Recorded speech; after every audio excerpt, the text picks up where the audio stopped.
วิเคราะห์บ้านคืนนี้เวลา2:45ทุกท่านมาหูจักกับ2ทีมยักษ์ใหญ่ระหว่าง2ลีกคือลีกอิตาลีและลีกโปรตุเกสซึ่งจะได้โคจรมาพบกันอีกครั้งในรายการยูฟ่าแชมเปี้ยนลีกโดยผ่านมาทั้ง2ทีมเคยพบกันมาแล้วเป็นฝ่ายเจ้าบ้านมาลายูเวนตุสเอาชนะไปได้2-0แต่มาในมือนี้ทางปอร์โตจะโซ่เหนือกว่าหรือจะมาหยุดอนาคตไว้เพียงเท่านี้โดยรวมและฟอร์มการเล่นทั้ง2ทีมถือว่าได้ดีพอสมควรโดย5 นัดล่าสุดเจ้าบ้านยูเวนตุสชนะได้ถึง4 นัดเสมอเพียงนัดเดียว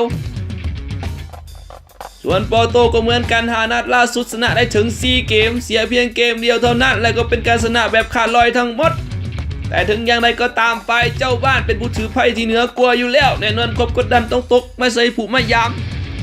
คิดว่าต้องเป็นเกมสนุกมุกปันกันอย่างแน่นอนแต่ฤาษีมือนี้ขอฟันธงว่าให้ไปมาลายบ่ตายแน่นอน